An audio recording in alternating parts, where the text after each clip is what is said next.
Hello everybody, welcome back to another video. Hope you're doing well today, and welcome to MxCite Bikes in MX Bikes, or MxCite Bikes as it has been cleverly named. So this is a track created by Eric's212 and is basically a take on the very old game released in 1984, which I'm guessing 99.9% of you watching this video have probably never played. I myself, even though being one of the old people of the community, I have actually never played MxCite Bikes, but I feel like most people know what it is and what it entails.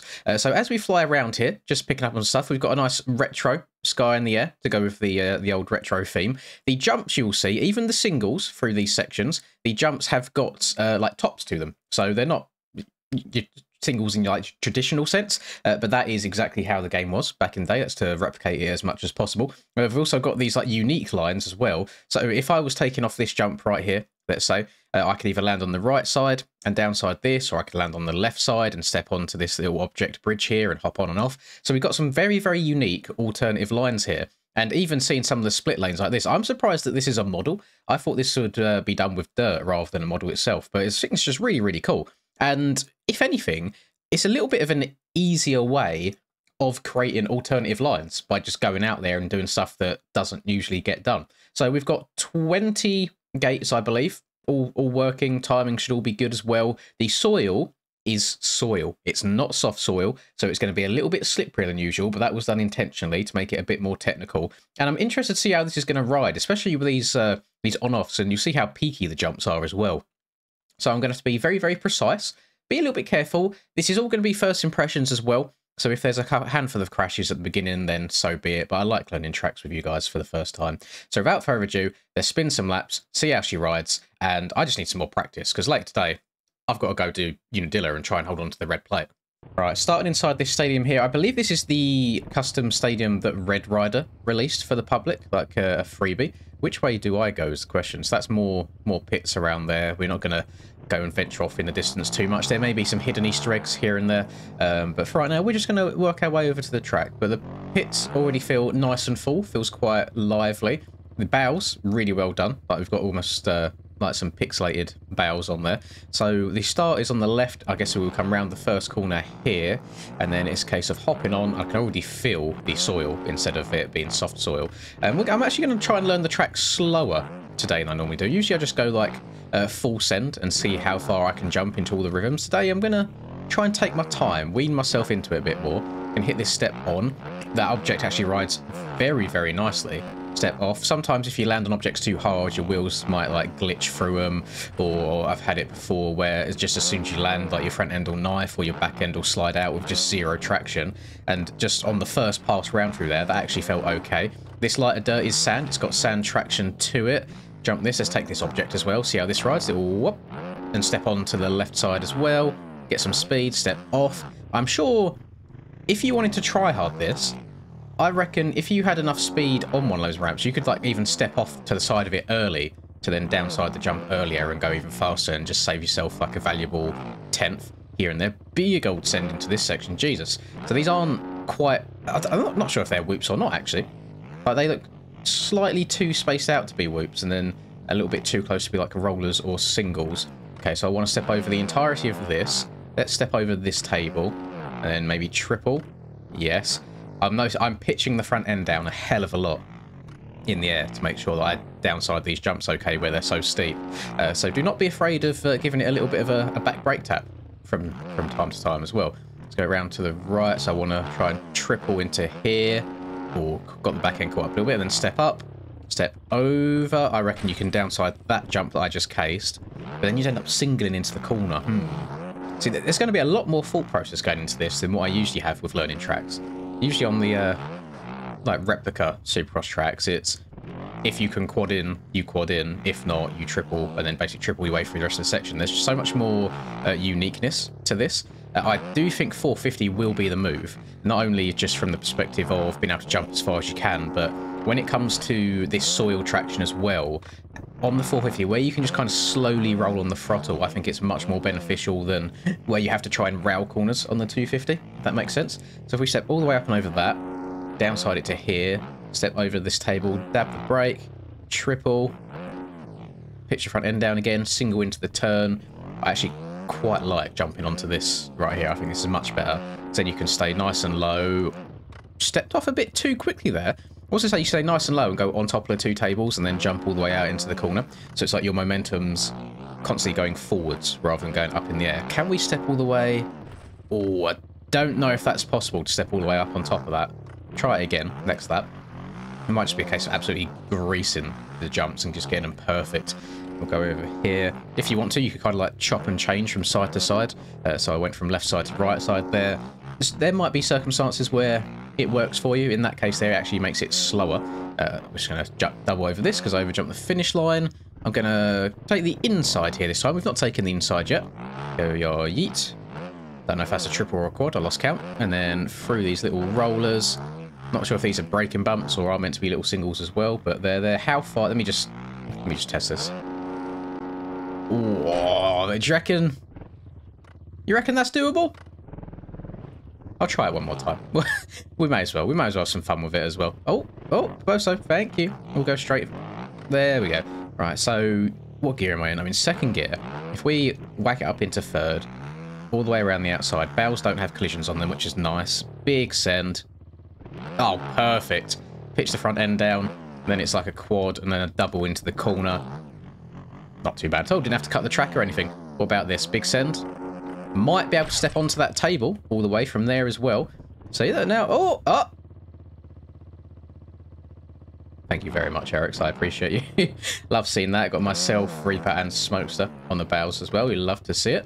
Right. The issue is because it's soil as well, rather than soft soil. Trying to rail that berm the whole way around to get the speed to be able to step onto that tabletop is going to be insanely difficult. You're just going to have to really, really try and thread the needle. Same way, can I like quad out of here as well? Oh, but there's going to be some disgusting hot laps on here once the fast boys kind of work out what they're doing. There's a lot of potential. Okay, you're definitely more fun trying to just send everything around here than just doing it normally. Can I be... That was not very clever by me. I'll be completely honest, boys. I just thought I'd try and go full send and see if there was anything the other end, but there really isn't. I think you're quite locked into a certain rhythm on this side, and I think the fastest way... Oh, I reckon that'll actually be quite equal, because you're in the air for quite a long time when you're on the right-hand side, rather than driving forwards. Also think you can overjump the finish line and turn it into a triple, which I will give one more attempt here as well. Let's try and just go up. Pitch the front end down, overjumped it a little bit. We're going to shift down to third, get the power going forwards, stretch that, tap the back brake. Yeah, you can. You can triple the finish line as well. So some big boy lines. And I don't know if he didn't foresee these lines being possible, but I like that there's no invisible barriers around here. Because, it's a fun track at the end of the day. It's not meant to be like a proper serious replica track at all. And I like when you can be a little bit creative. And obviously it's high risk, high reward. If you crash doing some of these big boy lines, you're going to lose a hell of a lot of time on your lap, and it wouldn't surprise me to see this being on multiplayer servers, because whilst it can be a little bit technical, but it's not the hardest track in the world still just to get around. Like if I was just doubling my way around the track, I'd be absolutely fine. It's only because I'm trying to go big sends everywhere that's a bit different. I completely forgot. See a little transfer. Skirt. Pop a Yui, do it again. Completely forgot about trying to quad out of here. I think I need third gear, to be honest, rather than second. Third gear, yeet, tap the brake. Oh, clean over that. And then big step, you probably downside this. Actually got a very lucky bounce there. And then end up singling into the corner again. Yeah, so far, every line that I've taken in that rhythm section leads to me singling into the corner. So I need to try and find something a little bit different, so I haven't got to waste time by being up in the air. So we'll scrub the finish line. I can actually triple this properly now that I've downsided the finish line nice for once. And let's just try and be silly a little bit. Let's just go, yeet, full send. How many can we get? Maybe 4 or 5 is the limit there, because I think that was the 6th one that I cased. And I definitely think you can do it, but when you get to a certain speed and you're asking a lot of the suspension and the tyres over some of these models, it's going to get to a point where it's just not really viable. So send that bad boy, downside this, up into second, shift to third. Oh, I'm bogging, stretch onto the table. Go on, get it. Oh, just a tiny bit short. So doable. So doable. I need you to get a good downside on the double into the corner. You need to get your gear shifting right. So I was bogging a bit. So if I shift up to third early, keep the power on, or just a little bit too fast. X Games mode? No, not quite possible. Quite a fun little track this, something very different to the usual as well, which is what I like seeing. I always like tracks that have a bit of a theme to them, you know, something just outside of the ordinary, and we've not had anything like this before in the game, I don't believe, at least not in my few years of covering it. And from the comments on MxCite mods, people seem to be quite happy with it as well. I don't see anyone complaining about the way that the jumps have been built. If anything, because where these singles do have little like tops to them, they're almost like the tiniest tables you've ever seen. They actually make it a little bit easier. You can get away with casing slightly and still riding away fine. Because like, if you come up a little bit short on a normal Supercross single, let's say your front wheel makes it up and over, but your rear wheel doesn't, it's just going to kick you over the bars. But now, if you come up a bit short and your rear wheel doesn't make it, your front wheel lands on top, so it's not as like drastic of an effect on the bike. So it actually does give you a little bit of more of a margin for error. So yeah, big W's there. Didn't notice the face of that tabletop I've just hit is bigger on the right hand side than the left. So again, to open up more line choices there, he's made it so you can jump more off the left side. Probably to match where the no, jump more off the right side to match more the left side where that bridge is right there. The only issue, like, I actually prefer that bridge. I think the bridge is the faster line. It's having the presence of mind to know where you are on the track and know what lines are coming up and go in, right, I need to exit this corner early, get on the left-hand side of the track so I can then go faster into the next corner, basically. And that ties into all tracks, to be fair. I think a big difference between like the average public lobby warriors on the game and then compare it to like aerial pros is the speed in which you read, learn, and then can ride the track. Because like we get, what was it, 30 minutes to learn the aerial tracks before qualifying, and I feel like we do a pretty damn good job. Whereas when you go into public lobbies, a lot of time I'll end up getting beaten by people in public lobbies just because they're tracks that they've played over and over and over again. Whereas if we was to then load up exactly the same like lobby of people onto like, a brand new track, I feel like I'd be much better off and learn it a hell of a lot quicker. So it just comes down to reading your lines, learning the track a little bit, and this, yeah, very enjoyable all around. I'll be honest, I don't think it's going to do me many favours practicing for Dilla today. I've seen the track preview that Stoney released literally like 20 minutes before I press record for this. It does look tricky. The bumps look like they're going to buck you around quite a bit, so we need to make sure the suspension is nice and dialed. And then also some of the bits of the track also look quite skinny, mostly the first couple of corners after the finish line. So I'm interested to see how it rides and how it races. I'm going into it with only a 5-point lead at the moment in the championship over Tyler. So all we can do is just hope for another good night and yeah, keep the fingers and the toes crossed that it all goes okay. I do not have a red plate. I have a pink chrome plate. This is probably the bike that I'm going to be riding for it. Nothing else to say on that matter. So yeah, I hope you have enjoyed. Thank you very much, Eric, for making this track for us. It's lovely seeing just different things in general in the game. I am a big fan of it.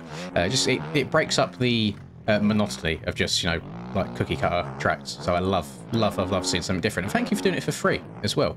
I think you probably quite easily could have charged, you know, like 50 cents, $1 because it's so different. Where actually, that, to be fair, no idea where you stand on the copyright grounds with it being actually like a game that existed in the past, but we won't talk about that. We're not lawyers, we don't know at the end of the day. But thank you very much for watching. If you enjoyed, please do drop a like, subscribe to the channel if you're new, all that lovely stuff. And keep an eye out in the next coming week or two for some more real life videos, because I took a whole bunch of different videos on different bikes on Wednesday. You've probably already seen the Varg video by now. Still really want one. But yeah, I'm going to spread them out a little bit just so you're not oversaturated with the same track over and over again. Yeah, check them out when they do come out. I quite enjoyed it, and it's just got me itching to go out on the bike more and more, as much as I can do. So yeah, have a lovely rest of the day, whatever you're up to. I'll catch you all in the next video. Peace. Lynn's in the zone, never backing down. Riding MX bikes, he's the talk for the town. 2022 champ with a YouTube crown. His game is tight, no signs of slowing down. Late nights, bright lights, he's chasing that fame in the digital arena. Writing his name, she's a 10 out of 10. Supporting his lane, hairline might receive, but his passion's the same.